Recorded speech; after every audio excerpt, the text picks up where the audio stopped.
Hey, what is going on, guys? It is your boy, the King Attila here, welcoming you all back to a brand new video on the channel.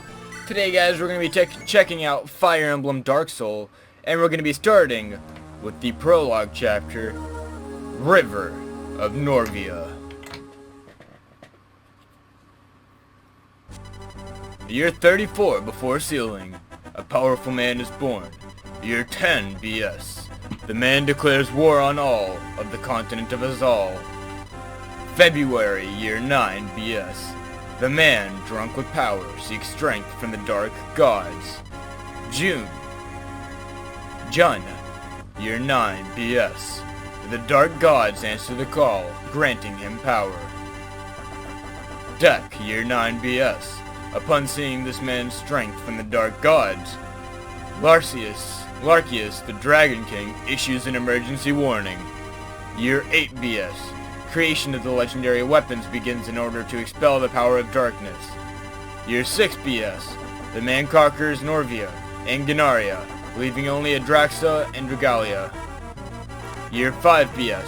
Creation of the legendary weapons is completed. Year 2 BS. Larkius finds 8 humans worthy of wielding the legendary weapons. Year 1 BS. The final stand begins. Jan Year 0. The man suffers his first great defeat in the desert of snow, at the hands of Larkius' advisor, Lewison. March Year 0. The legendary staff loses its power and breaks due to overuse. April Year 0. The man successfully conquers Adraxia, leaving only Dragalia. October Year 0, the man is defeated and the power of the dark gods is sealed in his soul beneath the ground, dubbed the Dark Soul. December Year 0, upon realizing the power of the 7 remaining legendary weapons is not enough, Lewison offers himself as the 8th seal to the Dark Soul.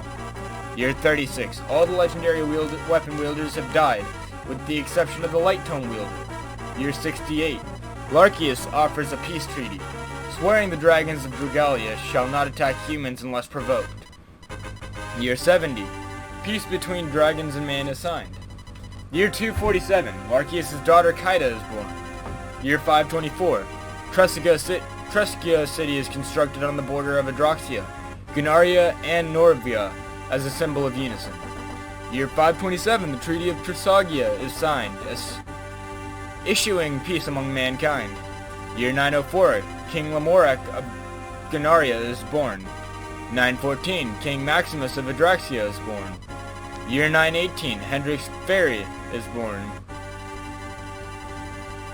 941, Hendrix Fire is appointed as Lamoric's top and most trusted general. Year 945, Lamoric in a thirst for conquest declares war on Norvia, breaking the Treaty of Truskia. Year 947, the current year.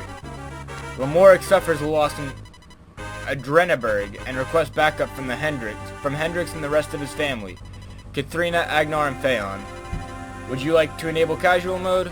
The units will not be lost if they die and will be playable again in the next chapter.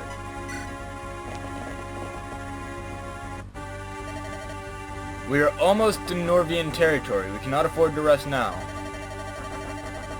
The decisive battle is almost upon us. I do hope Noel is doing fine with Lord Petit. I'm sure she's doing well. Lord Petit is loyal to our house. That line of thinking will only make people wish to betray you, Hendrix. I understand you, Agnar. However, I do firmly believe that he shall not turn traitor. He was saved by us as a child, after all. If you say so. However, do not expect that philosophy to go unchallenged for long. I will take your word to heart, Agnar. Katharina, have you spotted any enemies? There appears to be soldiers in the field. They are few in number. They should not pose us much threat. I see. If that's the case, we shall force our way through them, further into Norvian territory. Excellent. They shall give me a chance to practice my shot prior to the decisive battle. The sooner we do this, the sooner we go back. And let us finish this hastily. I agree. Let us march, my family. Okay, so this is actually a ROM hack of FE7, and Let me just say before anything, looking at some of these, there aren't any actual splices, these are all recolors. Some of these recolors, specifically Hendrix, who's supposed to be our lord, who's way too buff, who has way too good weapons, he has way too good items and stuff. So these two in particular, the recolor on them just honestly seems lazy. Hendrix's hair only has 2 shades. There's no reason it would only have 2 shades. The actual portrait for this has 3. They cut down the number of shades in his hair. And then this one, you can tell that it's high contrast. And then on another note, Bada. What is this? Everybody is level 15, so I guess we're going to be starting out with pre-promotes. Vanilla Paladin animation. Not a bad palette. However, it doesn't really match his clothing, it matches his hair. Katharina's clothes doesn't match her cloak in her portrait. What? Reinforcements from Gannaria? Those people, they can't be. They're from House Fiery. The warriors deserving the highest praise. I will defeat them here, for Queen Arsinoe. Agnar's hair on his battle palette is one solid color. Hendrix Faye, why do you stay so blindly loyal to that tyrant of a king? Will you not answer me, fiend? There's no need for words. We are enemies, and now we must do battle. Prepare yourself. Very well then. Another note I do want to say is this map is particularly small for something we're gonna have 4 playable units to play through. It's pretty small for a first chapter in that event. At least I feel, you know, we can't scroll it all through the map. And how many enemies were there to start this off? 10 enemies? It's not that many enemies for, especially since we're dealing with pre-promos in this game. No matter who you are, I just skipped that text. Okay, cool. The enemies have been subdued. Let us advance further into Norvian territory. I'd hope these enemies to pose more of a challenge. Let us hope those in the territory can provide a greater threat. On the contrary, I'd say we should count our lucky stars we didn't meet a great opposition. I would much rather return to Nola alive than as a corpse. You really do worry about her a lot, don't you? What is going on with her forehead?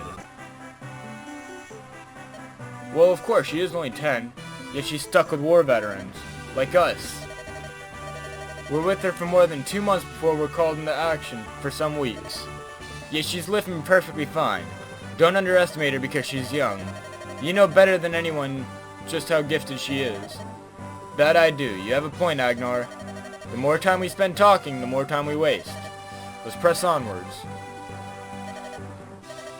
Your Majesty, what is all of these people suffering truly for? On that note, I hope you guys did enjoy today's video. If so, leave a like, comment, and subscribe for me as well. As always, I'll see you guys next time.